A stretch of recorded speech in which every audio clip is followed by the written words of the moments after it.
Well, we're starting a new video here. As we said in that last one about the sale, we're starting Ziggy's training.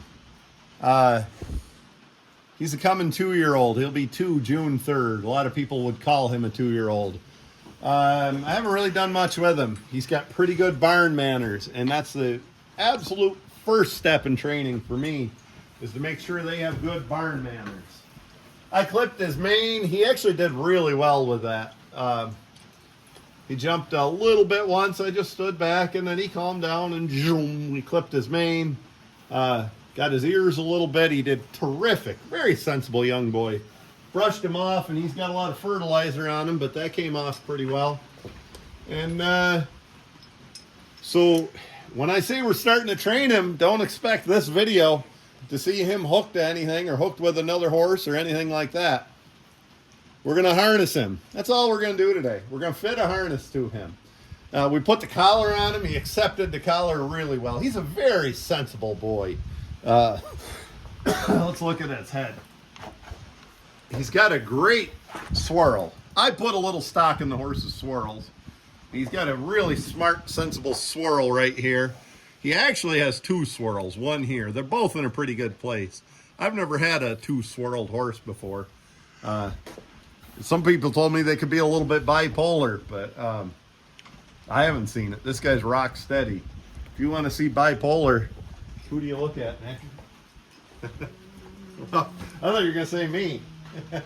Yeah, I'm pretty bipolar myself, literally. That might be why you haven't seen some videos here lately. I've been a little bit down, but ready to get back into posting regularly. Anyway, Rocky Beers told me he's got a horse with 3 swirls that he likes real well. He showed me a picture of them. That's kind of cool.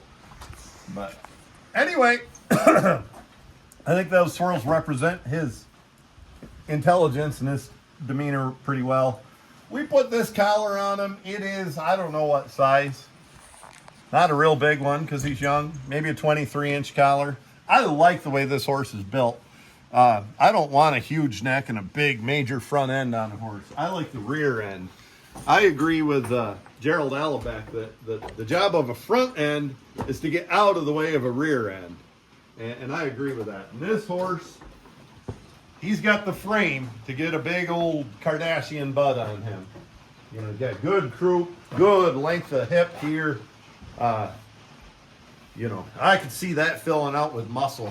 And that's one reason we're going to do something with him this summer, to develop him physically and develop that muscle.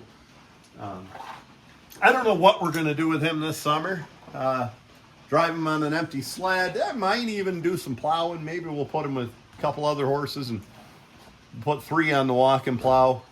Do a lot of wagon work, get him used to traffic and stuff. Maybe very late in the year, we might take him to a fun horse pull, a farm horse pull. Very late in the year, him and his big brother. Anyway, this collar fits okay. It's not quite a perfect fit. It's a little big for him. A lot of people like that type of fit, but they fit him a little bigger than I do, but that's fine, especially for all we're going to do. If I think that's a little big, I'm going to put a thicker pad. This is a thin pad. They make a thicker pad. I'll put that on the collar if this feels big. Something tells me this horse has a nice layback, nice slope of shoulder, nice slope of pastern down low also. And a lot of those horses, you actually fit those collars a little bigger because when they pull forward and tighten everything up, that collar fits differently. So here's the plan. Harness him tonight. Maybe harness him once more when I get back from Mount Hope here, maybe Friday or whenever I get back. And then I will, my version of bit and rig. You know, biggest thing is to just handle him right here on the barn floor. Make him be a good horse. Know the stuff any horse should know. My version of a bit and rig is a full harness. Bridle, you know, hames, the full harness. You know, tail grouper, everything. And I check him up comfortably. Maybe a little lower than he's holding his head right now. A little lower than what they naturally hold their head. I don't want their head down, but I don't check them up too high. And I'll play with that a little throughout my bit and rigging process. And then I just take a strap and I will run the strap from the ring on the hame to the bit. And they kind of get used to feeling the bit as you work them like that. Or I don't work them like that, but as they feel that, they get used to a bit. They get used to turning the opposite of a saddle horse. They turn their whole body instead of turn their head, and they walk straight. You don't want a draft horse to turn his head as they're pulling. You know, you're putting all the load on one shoulder when they do that. You want them to pull square, both shoulders into that collar. So anyway, that's where we're starting with them. Oh, yeah, well, I didn't tell the most important part. So I put the harness on. I put the straps to the bit. Make sure everything's comfortable. And I just plain kick them outside in a small lot that's nice and safe.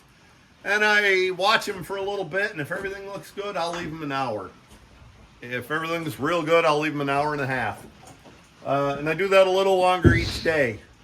And then after maybe 4 or 5 days, maybe a week, depending on how they progress. You know, some horses are smarter than others. This guy seems like a smarty. Ooh, buddy. After about a week of that, whoop, look at there. I didn't even get kicked. And that's inviting yourself to get kicked, whacking a horse in the fetlock with a shovel like that. He's a good boy. After a week of turning him out, I will take, it's better to have a harness on, but I'll take the heel chains and just let them right down and let them heel chains jingle and jangle and hit them in the feet. And that kind of desensitizes them to things hitting them in the back legs. That way, if you're ever plowing or whatever you do and the heel chains come unhooked, he's not shy about letting you hook him back up, and pretty good about handling his feet. I also think it helps with, as a logger, it helps with brush. They get used to feeling them heel chains and something hitting them down there, and it helps with brush.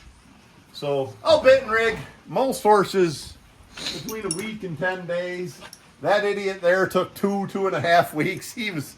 Every horse is an individual. I do not have a set program that I use on every horse blanket. You know, they're all individuals. I got a hunch this guy's going to come faster than most, and as the spring progresses and we work on him, we'll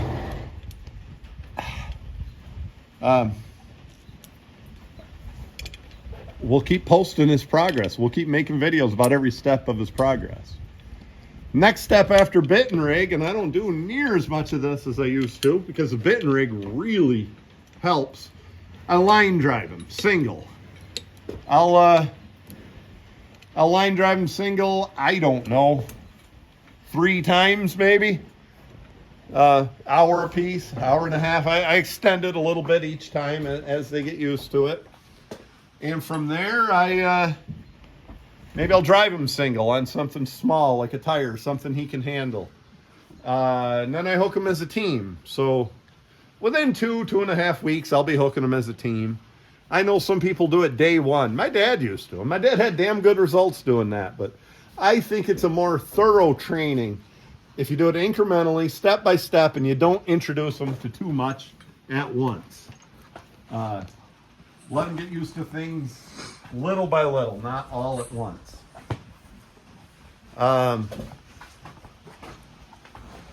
Right now I'm fitting the hames to the collar. And then when I do start working him with another horse, what do you think, Nick? Is that about the neighborhood? I think so. Yeah. Anyway, when you do start working them with another horse, it's just another day work. You know, it's not a big rodeo circus usually. That's my training technique. And when I do hook them, I give them all the advantage I can on the eveners. Make sure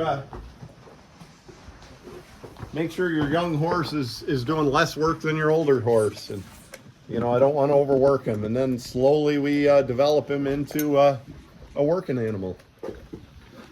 And all of this I just said, and this whole schedule I just said, could very well go out the window. Maybe he becomes a jerk, and he's hard to handle, and and difficult, and he hates everything. I don't see it with this horse, but he could. And in that case, you know, it's going to take half the summer like it did Zodiac. I knew that was Zodiac. That's just how he is. Or maybe he's really precocious and just behaves and catches on to things so fast. And maybe we'll be 2 weeks ahead of schedule. Maybe 2 weeks from today, I'll be hooking him. Well, actually, I kind of figure on that, but maybe even less than that, I'll be hooking him with another horse. I'm not sure I like these hames. Yeah, that's a pretty good fit. Yep. Yep. Again, what we're looking for on the hames is no gap between the hame and collar. I kind of like that. I'm just going to tighten these down, and we're going to try them with a harness, and hopefully we got enough adjustment. What do we got? 4, 5, 6, 7 harnesses. And I don't know if I have harnesses for every horse, even though we have 7 of them. Actually, my logging team has a set for the woods, the D-ring harness, and then a spotted set for going to town. And then I got one for old Libby, and this guy has a D-ring also, so he's gonna get set fitted with a D-ring and a spotted. Kind of like when I was a kid, my play clothes, which I had to change into when I got home from school, were the same as my school clothes. They were just an older version. That's kind of how we are with harnesses. My work harnesses are the same as my play harnesses. They're just older and not quite as good shape. Yeah, we're fitting this up. I like these hames with the whole... You do that about once more, and we're going to learn a lesson right here in front of the camera, son. As I said, no joke. They need to learn. They need to behave and stand still and act like a horse right here on the barn floor. If they don't behave here on the barn floor, they won't behave anywhere. They need to lead. They need to stand quietly. They need to get used to being handled. And he's going to learn that lesson. And right then he was pawing a little bit. He's getting antsy. He's been out here a while. And he's getting antsy, but it's all part of it. So my job is to show him some patience and but not let him get away with anything, you know. I let him get away with a little more than I would a nice mature horse that's been doing this for a while, but not to any ridiculous point either to where anything's a danger. So, well, I guess we'll try the old harness on him. Put some new hames to him. I hate changing hames. But it's something we got to do. These are, I think, 28-inch hames. I don't remember what horse wore them last. I'm going to be pissed if we put them on there and they're 26-inch hames.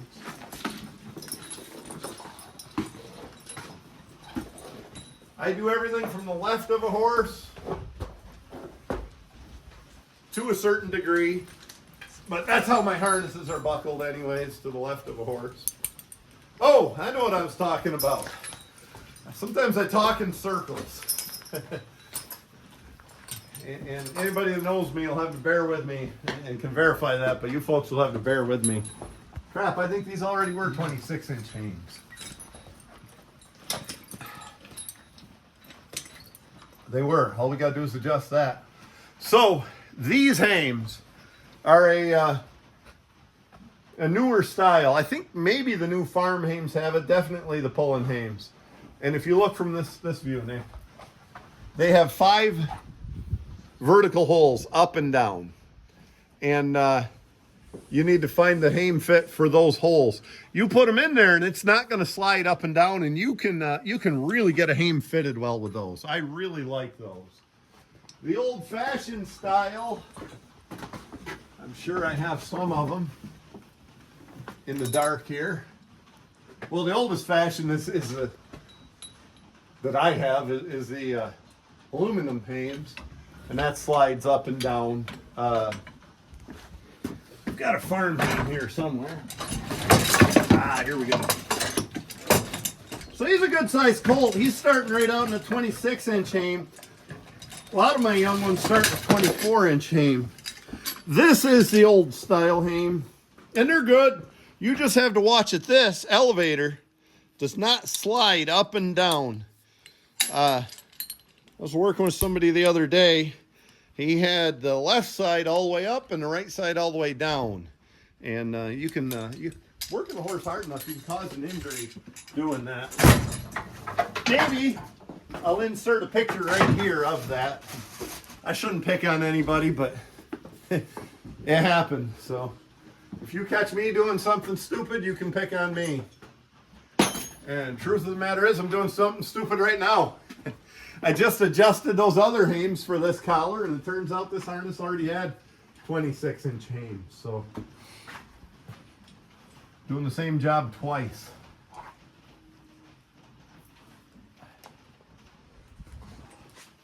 So these hames are a little bit of a nuisance to change. But I think the benefits outweigh the nuisance of that, being able to change. You can dial them in so much more accurate, and you never have to worry about them sliding and falling into the wrong slot or anything like that. These hames look like they've never been adjusted much.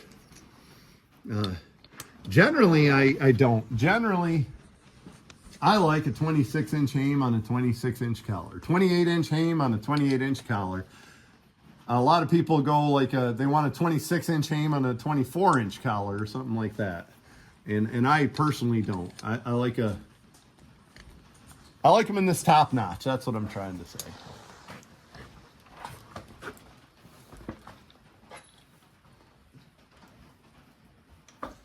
Something else anybody who knows me can tell you is, when it comes to tools and machinery, I am a damn klutz. Machinery and I don't always get along. Even when it comes to a ratchet wrench, I can't figure it out sometimes. You'd think I'd be smarter than that. Boy, that's in there.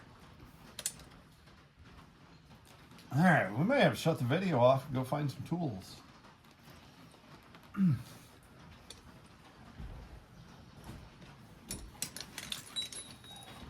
bud.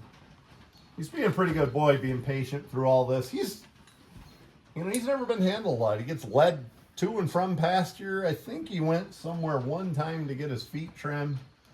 Other than that, he got trimmed right here at home, I believe. We need more wrenches. So yeah, you're looking at the pain in the butt side of those hames, I guess. Well, next shut her down, we'll get some tools and visit this again.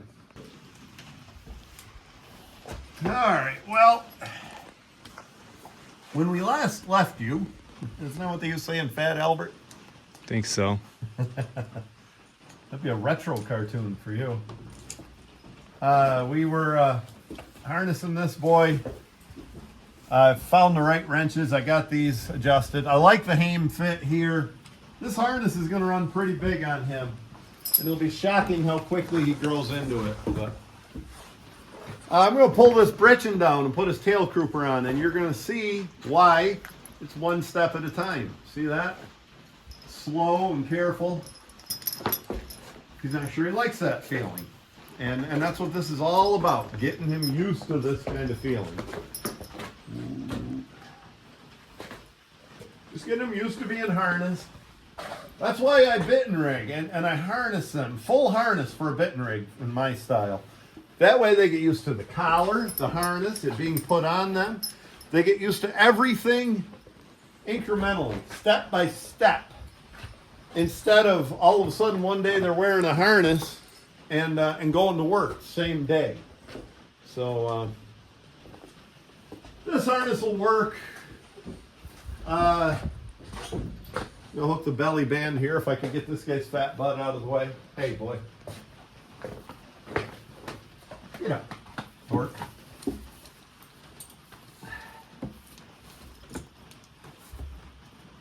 Hey, he ain't bad size. That belly band's not too bad. I'm not going to hook these quarter straps and the pole strap. I have a very specific reason, this very important reason why I don't hook these straps. I can't find my pole strap. I've got my pole straps for my for these harnesses. Oh, what the hell? That's not that hard to get. Maybe we will put it on. Actually, this is the right pole strap for that harness, so we'll put it right on. And I always keep an extra set in the trailer just in case I get somewhere and forget the darn things. So that's why I don't always have them at hand.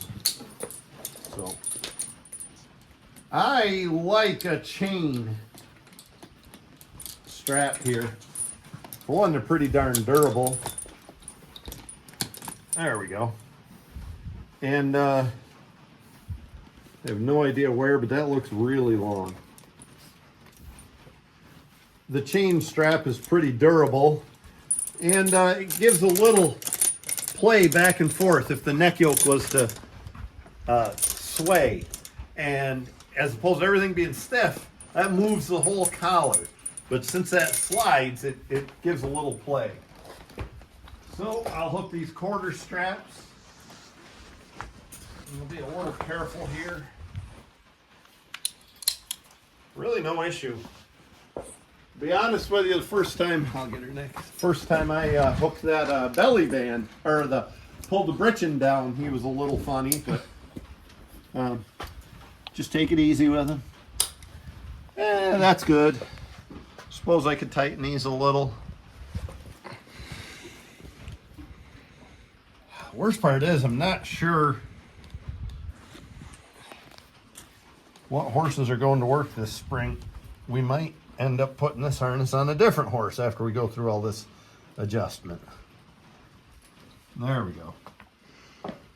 So hook both sides equally.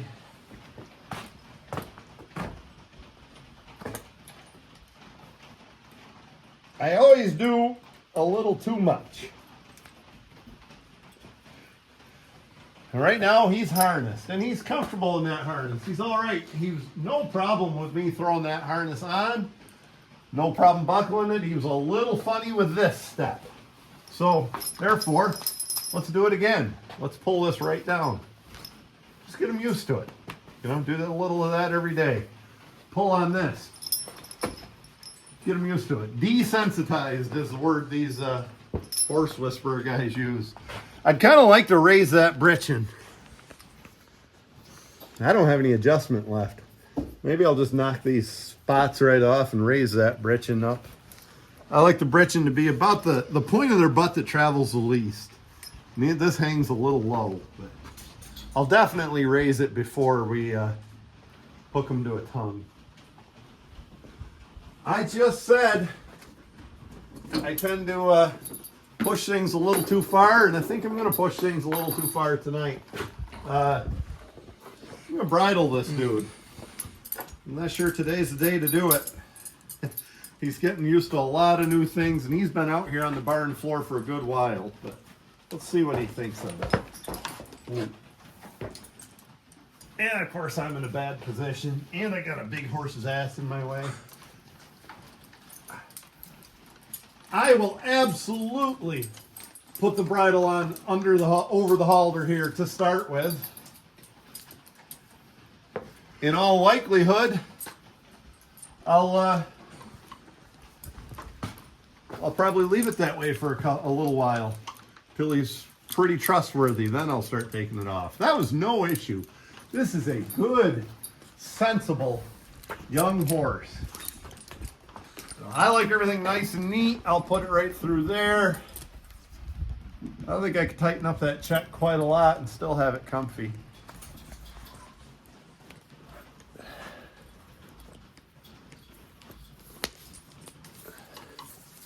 That looks pretty good.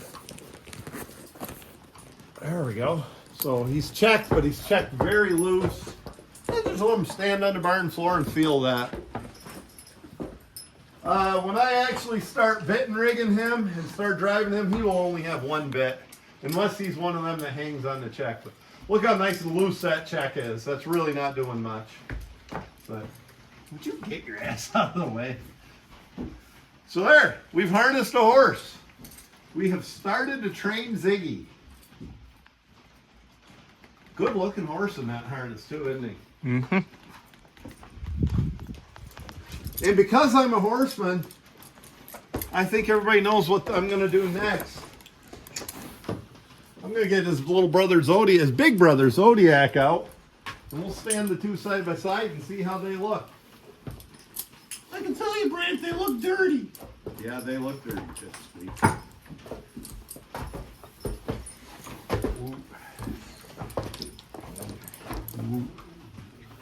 That right into the bridle, halter rather. Ooh, son.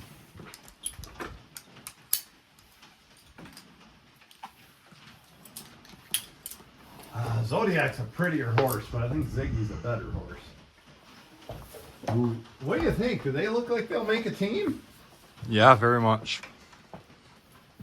Hard to believe they're not quite full brothers. Their mares are full sisters and they're by the same stud. Just easier to say they're full brothers even if they're not quite. They sure got some differences though. Come on around back, Nick. Let's see how they look from the rear. I got my... It isn't good when your 2-year-old's bigger than your 3-year-old. A 3-year-old weighs 1,800 though, so I'm happy with that. This guy's not going to be a lightweight by the looks of things. You never know. You never know how they grow, and you know this guy might reach maturity by 3 and never get bigger, and or he might grow until he's 7. I've seen it all.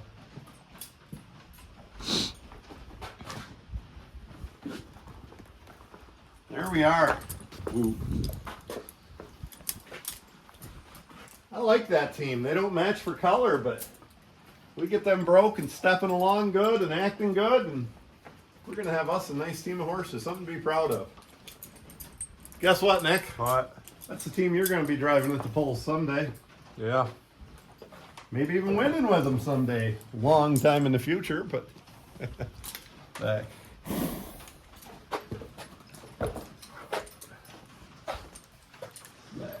Well, we're going to leave him stand for a minute, and I got a lot to do to get ready for a horse sale tomorrow. Back.